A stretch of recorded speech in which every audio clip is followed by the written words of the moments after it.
નમસ્કાર વિદ્યાર્થી મિત્રો, બુજેટા પ્રાથમિક શાળા સીઆરસી વજીરિયા જયેશ કુમાર કેબારિયા આપનું હાર્દિક સ્વાગત કરું છું. પ્રકરણ નંબર 5 પાયાના આકારોની સમજૂતી સ્વાધ્યાય 5.5 ની આપણે ચર્ચા કરવા જઈ રહ્યા છીએ.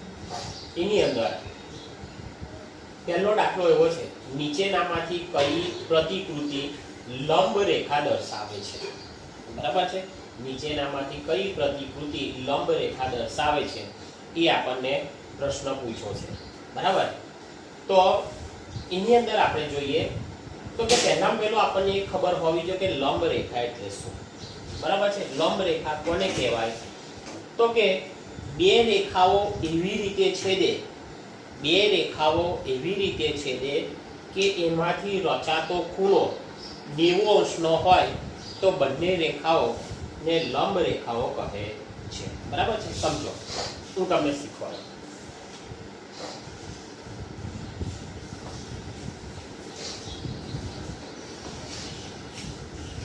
ચાલો, આ એક રેખા છે, મેં એક રેખા દોરી. બરાબર, આ એક રેખા દોરી અને એક બીજી રેખા દોરી. આ બે રેખા દોરી, એનું નામ આપી દઈએ. દાખલા તરીકે PQ અને RS O બિંદુમાં છેદે છે. તમે જુઓ કે આ બે રેખાઓ એકબીજાને એવી રીતે છેદે છે કે જ્યારે છેદે છે ત્યારે બનતો ખૂણો, આ જે ખૂણો છે આપણે કોણ માપકની મદદથી માપીશું ને, તો આ ખૂણો 90 અંશનો થાય છે. કેટલા અંશનો થાય છે? 90 અંશનો થાય છે. તો આ બંને રેખાઓ ને આપણે કઈ રેખાઓ કહીશું? લંબ રેખાઓ. એટલે કે બે રેખાઓ છેદે અને છેદવાથી બનતો ખૂણો જો 90 અંશનો હોય તો તે રેખાઓને આપણે લંબ રેખા કહીએ છીએ. બરાબર છે, તો તમે જો એ PQ લંબ RS, આની અંદર શું થશે? PQ લંબ RS એટલે શું થશે? PQ રેખા લંબ RS રેખા. બરાબર છે. હવે લંબ માટેની સંજ્ઞા છે ઊંધો T, અને વાંચવું હોય તો કકમ વંચાય તો કે PQ રેખા લંબ RS રેખા. લંબ ત્યારે જ હોય કે બે જ રેખાઓ છેદે ત્યારે બનતો ખૂણો કેટલા અંશનો હોય? 90 અંશનો હોય. ત્યારે બંને રેખાઓ એકબીજાને લંબ છે એવું આપણે કહીશું. બરાબર છે. ચાલો, હવે આ બાજુ સમજો. આપણને પહેલું આપ્યું છે કે ટેબલની સપાટીની પાસેની બાજુઓ લંબ રેખા દર્શાવે છે એવું પૂછે છે. હવે એક ઉદાહરણ આપું. સમજો કે આપણી પાસે ટેબલ હોય તો તેની ઉપર આવી સપાટી હોય, જો ઉપરનો ભાગ હોય તો આવો હોય. બરાબર છે, તો તમે વિચારો આ રેખા આમ લાંબી થાય, આ રેખા આમ જશે. બરાબર છે, એટલે જો આમ થશે, આ રેખા આમ છે, આમ છે. બરાબર છે, તો જો આ રેખા અને આ રેખા, બરાબર, બંનેને તમે લંબાવો તો આ બેની વચ્ચે કેટલા અંશનો ખૂણો બને છે? 90 અંશનો. તમે જુઓ આમ અને આમ, આ ટેબલની ઉપરની સપાટી છે. સમજો તો આ રેખા આમ જાય, આ રેખા આમ જાય, અને તમે આગળ લંબાવો તો આમ જશે, આ રેખાને લંબાવો તો આમ જશે. તો અહીં તમને જે ખૂણો બને છે એ ખૂણો કેટલા અંશનો છે? તો કે 90 અંશનો. એટલે 90 અંશનો ખૂણો બને છે એટલે બંને રેખાઓ શું દર્શાવે છે? લંબ રેખાઓ દર્શાવે છે. બરાબર છે, તો ટેબલની સપાટી પાસેની બાજુઓ, બરાબર, ટેબલની સપાટી પાસેની બાજુઓ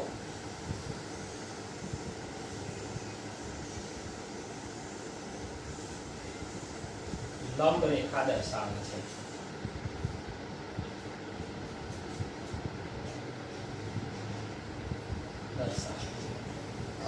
બરાબર, હવે ચાલો રેલવે ટ્રેકના પાટા. તમે જો રેલવે ટ્રેક એટલે આમ રેલવેના પાટા આમ હોય, આ પાટો આમ હોય, આવું હોય. બરાબર, તમે જોઈ શકો છો કે આ બંને રેખાઓ કોઈ જગ્યાએ છેદવાની નથી. બરાબર છે, એટલે છેદે નહીં એટલે 90 અંશનો ખૂણો બનવાનો નથી. એટલે રેલવે ટ્રેકના પાટા એ લંબ રેખા દર્શાવતા નથી. બરાબર છે. ચલો આગળ. એલ આકારની રચના, એબીસીડી નો આપણે જે એલ પાડીએ છીએ તે એ લંબ રેખા દર્શાવે છે? તો કે હા. જો તમે આમ અને આમ આવો એલ હોય છે તો તમે જો ઊભી રેખા એને તમે આમ લંબાવો, આને આમ લંબાવો તો અહીં તમે જોઈ શકો છો કે અહીં 90 અંશનો ખૂણો બને છે. શું બને છે? અહીં 90 અંશનો ખૂણો બને છે. એટલે મૂળાક્ષર એલ ની રચના અહીં બંને રેખાઓ અહીં છેદે છે, અહીં બંને રેખાઓ છેદે છે તો અહીં કેટલા અંશનો ખૂણો બને? 90 અંશનો. એટલે મૂળાક્ષર એલ ની રચના દર્શાવતો રેખાખંડ, એલ ની રચના દર્શાવતો રેખાખંડ લંબ રેખા દર્શાવે છે.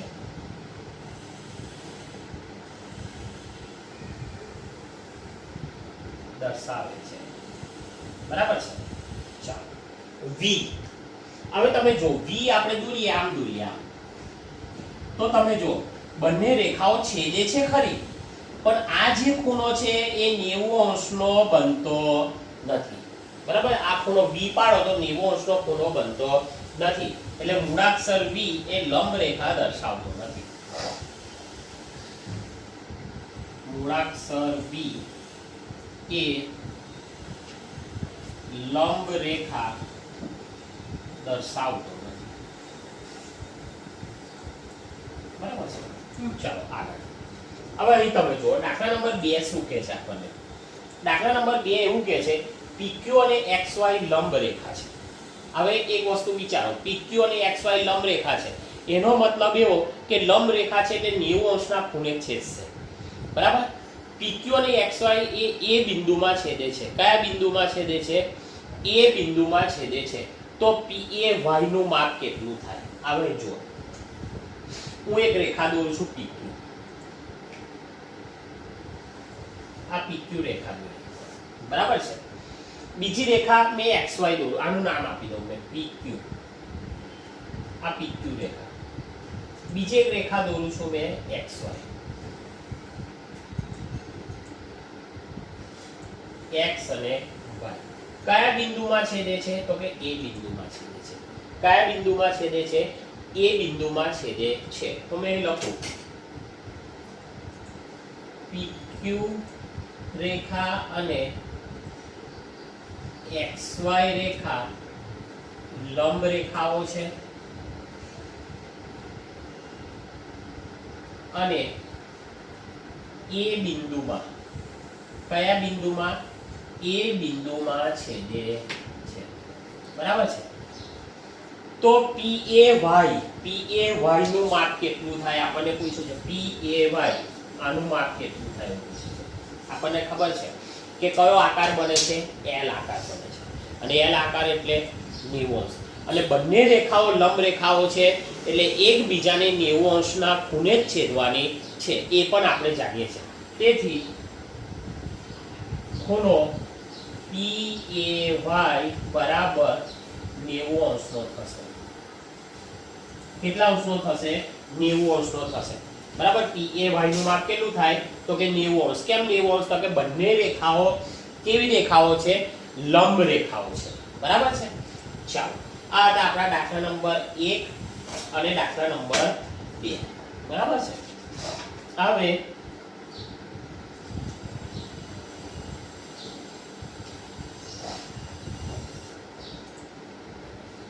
દાખલા નંબર 3 અને 4 ની વાત આપણે પછી કરીએ.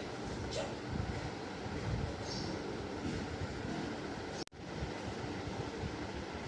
દાખલા નંબર 3. દાખલા નંબર 3 આપણને શું કહે છે? જુઓ, તમારી કંપાસ પેટીમાં 2 કાટખૂણિયા છે. તેમના કોર્નર પર રચાતા ખૂણાનું માપ કેટલું હશે? શું તેમના એક ખૂણાનું માપ સરખું હશે? એની અંદર જે ખૂણા છે એની અંદર માપ સરખું છે? એવા પ્રશ્ન પૂછે છે. હવે આપણે આપણી કંપાસ પેટી જોઈએ ને તો એની અંદર આવા 2 કાટખૂણિયા છે. તમે જોઈ શકો છો આવા આ પ્રકારના 2 કાટખૂણિયા છે આપણી કંપાસ પેટીની અંદર. બરાબર છે. હવે આપણે શું છે આપણને ખબર છે, આપણે બંનેને કાટખૂણિયા કહીએ છીએ, આપણને બંને સરખા લાગે છે. પણ ખરેખર આ બંને સરખા નથી. એના ખૂણાના માપ તમે જુઓ ને તો અલગ અલગ છે. ચલો એક મેં કાટખૂણિયું આ જે છે એને અંદર હું દોરું છું.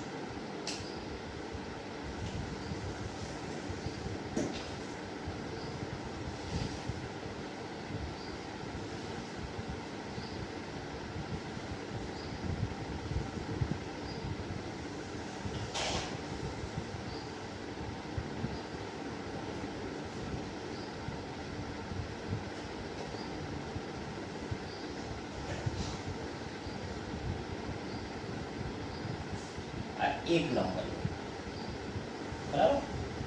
ચલો બીજું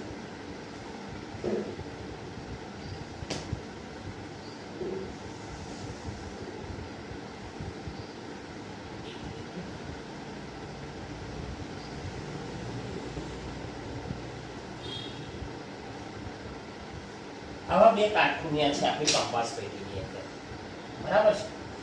તો આની અંદર તમે જુઓ ને તો કે આ ખૂણો છે ને એ 90 અંશનો છે. કેટલા અંશનો છે? 90 અંશનો છે. હવે નીચે વાળો જે ખૂણો છે એ 60 અંશનો છે અને આ ખૂણો છે એ 30 અંશનો છે. આપણને ખબર છે ત્રિકોણના ત્રણ ખૂણાના માપનો સરવાળો કેટલો થાય છે? 180. તો ગણો 90 60 અને 30 90 90 180 બરાબર છે. એટલે એક જે આ પ્રકારનું કાટખૂણિયું છે એની અંદર એક ખૂણો 90 અંશનો છે, બીજો ખૂણો 60 અંશનો છે અને ત્રીજો ખૂણો છે એ 30 અંશનો છે બરાબર છે. એટલે આપણે લખીએ કાટખૂણિયું એકમાં એક ખૂણો 90 અંશ અને બીજા 30 અંશ અને 60 અંશના છે બરાબર છે. ચાલો કાટખૂણિયું બેમાં તમે જુઓ ને તો આ ખૂણો 90 અંશનો છે, જ્યારે આ બંને ખૂણા 45 અંશના છે. આ જે છે ને આ કાટખૂણિયું એની અંદર આ ખૂણો 90 અંશનો છે અને આ બંને ખૂણા 45 એટલે આ બે ખૂણા કેવા છે? સરખા છે. તો શું તેમાંનો એક ખૂણાનું માપ સરખું છે? તો કે હા, એક કાટખૂણિયાની અંદર બે ખૂણાના માપ કેવા છે? સરખા. કાટખૂણિયું 2 માં એક ખૂણો 90 અંશ અને બીજા બે ખૂણા 45 અંશના છે, જે બંને કેવા છે?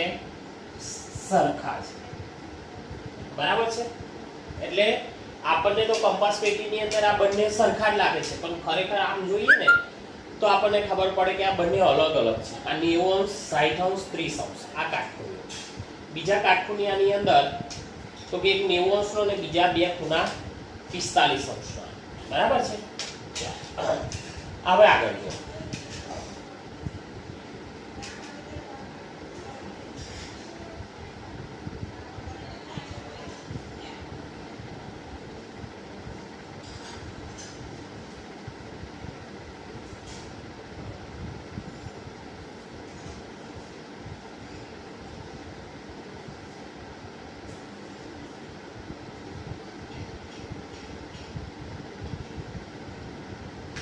બરાબર.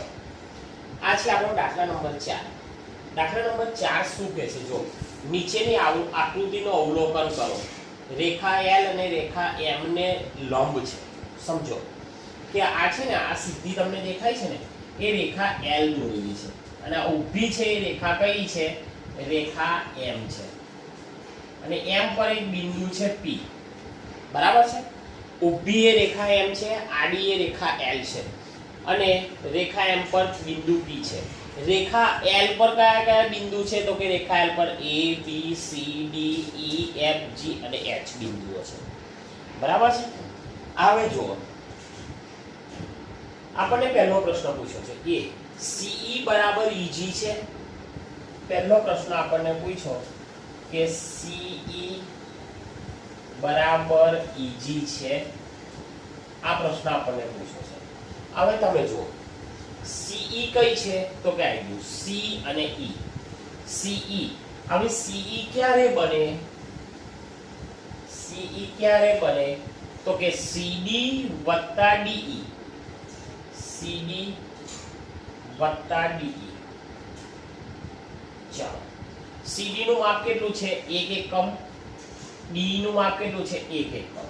એટલે 1 વત્તા 1 બરાબર 2 સેમી અથવા 2 એકમ. 2 સેમી લખો તો પણ ચાલશે.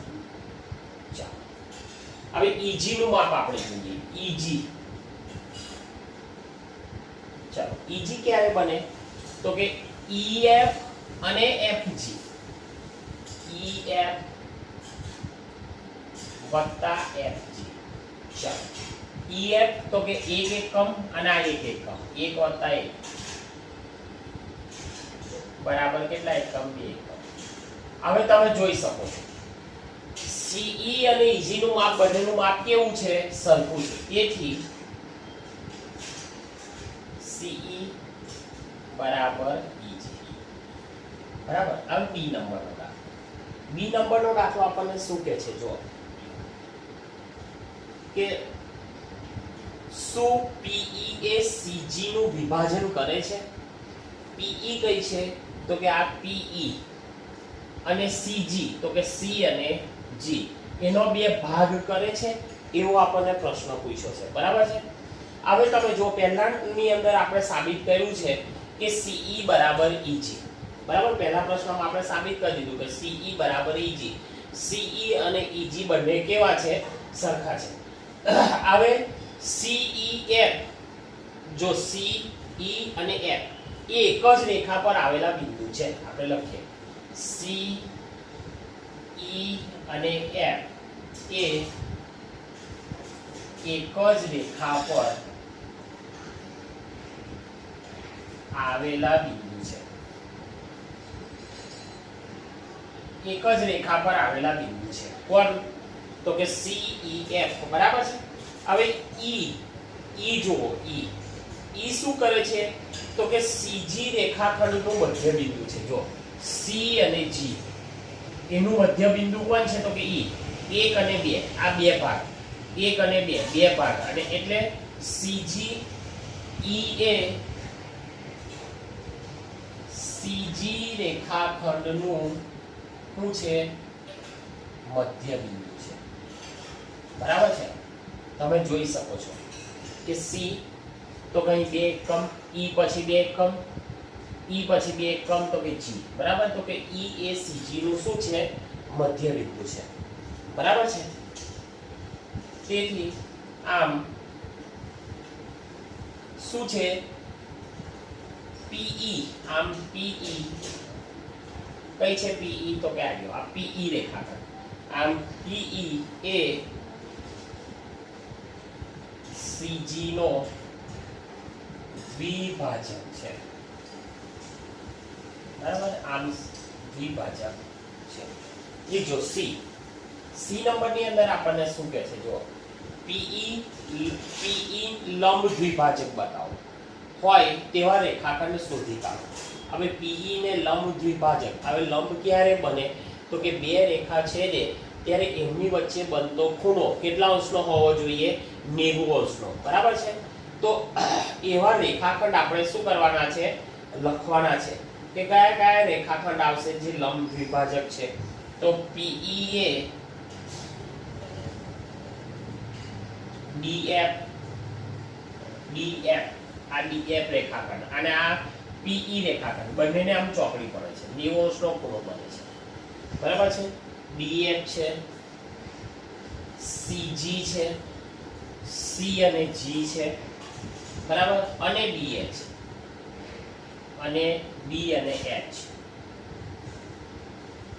બરાબર. નો લંબ દ્વિભાજક છે. બરાબર છે. તમે જુઓ તો કે આ રેખાખંડ અને આ રેખાખંડ બેની વચ્ચે 90 અંશનો ખૂણો બને છે. આ રેખાખંડ બે છેદે ત્યારે પણ 90 અંશનો ખૂણો બને છે.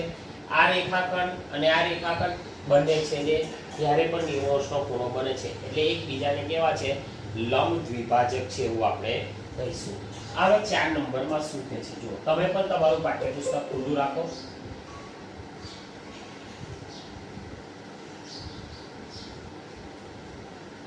ચાર નંબરનો દાખલો આપણને એવું કહે છે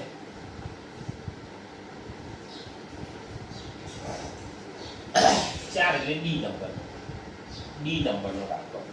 નીચેનું સત્ય શું નીચેનું સત્ય છે? શું નીચેનું સત્ય છે એવો આપણને પ્રશ્ન પૂછે છે. એટલે કે નીચેનું સાચું છે એવું આપણને કહે છે. પહેલું છે 1